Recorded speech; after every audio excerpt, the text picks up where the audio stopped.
నవీ Mumbai international airport అనేది నవీ ముంబై ప్రాంతంలో ఉంది. అది సౌత్ ముంబైకి 37 కిలోమీటర్ల దూరంలో ఉంటుందన్నమాట.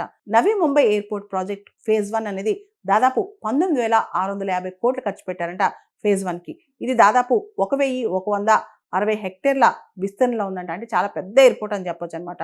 ఒక్కసారి కనుక పూర్తి స్థాయిలో ఈ నవీ ముంబై ఇంటర్నేషనల్ ఎయిర్పోర్ట్ కంప్లీట్ అయితే దాదాపు 5 కోట్ల ప్యాసింజర్స్ వార్షికంగా ఇది హోస్ట్ చేయగలదంట. అంటే 5 కోట్ల ప్యాసింజర్స్కి ఇది రెడీగా ఉంటుంది. దీని కేపబిలిటీ అనమాట. ఒక్కసారి కనుక పూర్తి స్థాయిలో పూర్తయితే 5 కోట్ల మంది ప్యాసింజర్స్ దీనిలో ప్రయాణం చేయొచ్చంట. ఇది చాలా పెద్ద ఎయిర్పోర్ట్ అని చెప్పాలి. 2014లో భారతదేశంలో 74 ఎయిర్పోర్ట్స్ ఉంటే ఇప్పుడు 160 ఎయిర్పోర్ట్స్ ఉన్నాయి. 160 ఎయిర్పోర్ట్స్ ఉన్నాయి. అంతేకాదు ఇప్పుడు ముంబై 2 ఇంటర్నేషనల్ ఎయిర్పోర్ట్స్ ఉన్న ఇండియాలో ఒకే ఒక సిటీ ముంబై అనమాట.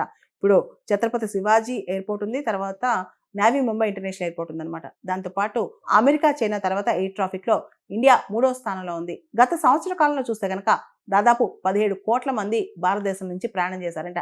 ఇండియా నుంచి బయటికి, బయట నుంచి ఇండియాకి. అంటే ఇండియా ఎయిర్ ట్రాఫిక్ ఎంతగా పెరిగిందో మనం గమనించవచ్చు. దాంతోపాటు ముంబైకర్స్కి అంటే ముంబై వాసులకి ఇంకొక శుభవార్త ఏంటంటే మెట్రో లైన్ 3 కూడా అక్కడ వేశారు. ఇది పూర్తిగా ఆక్వా లైన్ అనమాట. అంటే అండర్ గ్రౌండ్ వాటర్ టన్నెల్ ద్వారా ఈ మెట్రో నడుస్తూ ఉంటుంది అనమాట.